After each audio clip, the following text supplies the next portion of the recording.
You just did the hardest part. You showed up, so now let's go.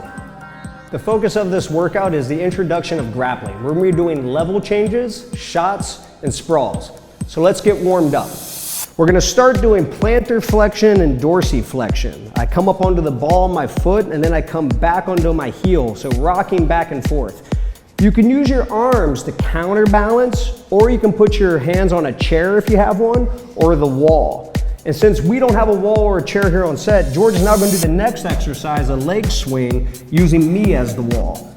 So he wants to keep his foot parallel to the ground, and this has a big benefit for some of our kicking techniques. This is what we call dynamic stretching. Abductor and adductor, Erik, right? Correct. With a real emphasis on the adductors when you swing out there. Let's go ahead and switch legs now. And notice how he comes across the center line, and when he swings up, he's not trying to use velocity. He's just going till he feels a little pull to the inner thigh, and then he comes back to the original position. Now, he's gonna give a little bit of a forward lean, and he's gonna kick straight back, looking over the shoulder of the leg that's kicking. Oh, I feel a good stretch. That's for the sprawl and the back kick, right? Yeah, and this also helps with just for general health and fitness, for stretching out the psoas, the quadriceps. It's really important that you do these for better kicking techniques. Now we're gonna transfer into the front and back, right? So this is gonna stretch out the hamstring, and it's also gonna get a bit of the quadricep and the psoas when he kicks back there. And notice how he's using his arm to counterbalance back and forth, right? So as his leg swings forward, the arm back, and vice versa. Turning on the machine. And now let's go ahead and switch sides. So again, I'm acting as the wall, right? If you have a wall or a chair, but it's best to put your hand on something. It's quite important that you don't lose balance when doing this. The emphasis isn't balance with the warm-up, the emphasis is getting the muscles ready to work. Can I do this exercise without any support, Erik? You can, but it makes it a little bit trickier. Now let's do some torso twist here, right? So, you know, when we're punching, when we're elbowing, when we're doing any type of martial arts technique, especially up top, you gotta get used to this motion. And now we're gonna go knee to elbow, elbow to knee, side to side. You wanna stand tall in between, right? Don't be in a hurry, just take your time with this. If you feel a little restricted, you can't get all the way up, don't worry about it. And now we're gonna go to our arms, right? So let the arms swing, nice and loose, and there again, just respecting your range of motion. Try not to overstretch when you do this. And we just kind of breathe by the nose, guys. Inhale by the nose. Yeah, that's very important. And now let's go diagonal, right? So you switch, one up, one down, back and forth, right? Side to side. And now we go front to back, straight up and down. All right, guys, and we're warmed up. So we got 3 rounds of kickboxing, 3 rounds of fitness, right? What we're gonna work on in our first round here is our jab cross level change. Let's go. Switching sides each time. And when you level change, guys, remember it's like a free fall. You catch yourself on the way down. Yeah, something I always say is you can exaggerate it by pulling your feet up and dropping into it. That can help. Remember to keep your feet underneath you. Don't overextend to lose your stability and balance. And like all techniques, it's good to focus on keeping your chin dipped just a little bit, hands up, and just make sure you feel like you got your balance to go in all directions. As you're throwing your punches, make sure your hands stay up. You know, it's very important to not get countered during a fight. Okay, so now we're gonna add the shot, right? So I go jab, cross, level change, and I push off the back foot advancing. I'll switch stance as I work my way back here, all right? So 1, 2.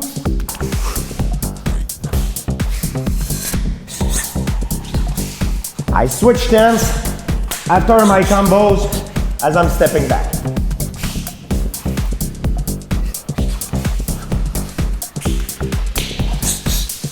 And if you have any wrestling experience, you may wonder why we're shooting and not touching our knee to the floor. And the reason being is in MMA, the shot's a little different, right? Because the stance is different. We stand more upright. Yeah, and it's always better to don't go with your knees on the ground, because if your opponent sprawl, you can stay stuck underneath him, especially if he's much heavier than you. So the best way is to stay on your feet. Okay, so now we're gonna add the finishing touch here, right? So I go 1, 2, I level change, but instead of shooting, I come with my overhand, and then we switch stance, right? So the idea is we get him to drop his hands to come over top. Picture your opponent, his hands drop, and then you come over top. So maybe George, you could show one time? Yes. So the idea is to create a diversion. So he's thinking that I'm going down because I want to lower his hand. I'm faking the shot, but I'm hitting him with the overhand. Faking the shot, surprising him with the overhand. That's why in mixed martial arts sometimes you see good grapplers knocking out elite strikers. You know, if it would be only a kickboxing match, it wouldn't happen. But the fact that we can fake a takedown, that opens more opportunities. And time, guys. All right, great work. So now we're gonna do a couple fitness exercises. So move along at your own pace. Don't feel you have to rush into it, right? Make sure you're comfortable with the exercise. But we got a forward lunge, right? This is our first one. And then our second exercise, we're gonna do a diagonal push-up, right? So I'm here, my hips come up, I lift my hips up into the air, and then I try to drop down, right? So we're gonna do each one of those for 90 seconds each. We'll have a little transfer time in between, okay? So let's get up on our feet and let's begin. So the most important thing here that I would emphasize is keeping the heel of the front leg on the floor, right? It's not that you can't go like this. We just want to put too much stress onto the knee.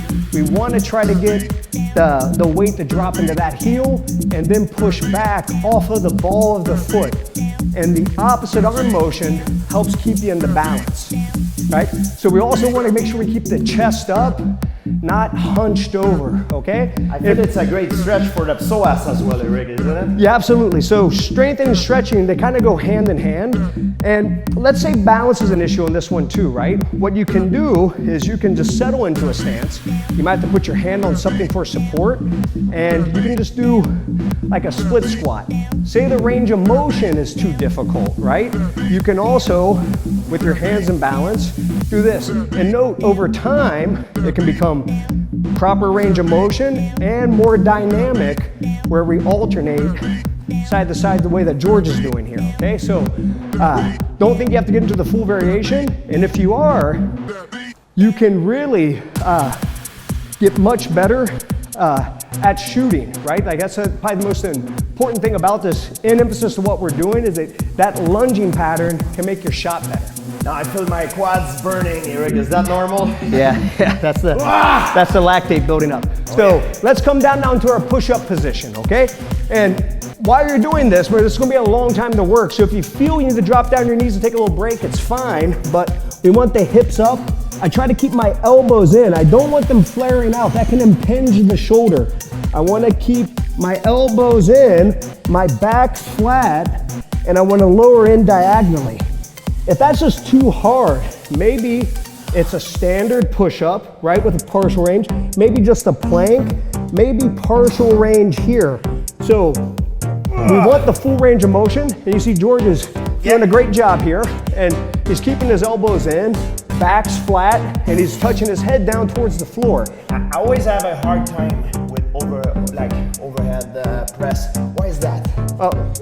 Having known George for a long time, the one thing that he has a bit of an issue with is in his thoracic spine. He gets a little bit tight when he's doing some of his exercises. That has a lot to do with the boxing stance, with the wrestling stance, with the punch. So he's also got very long arms. What makes him have a great jab, great punches, also make any type of pressing pattern a little bit more difficult.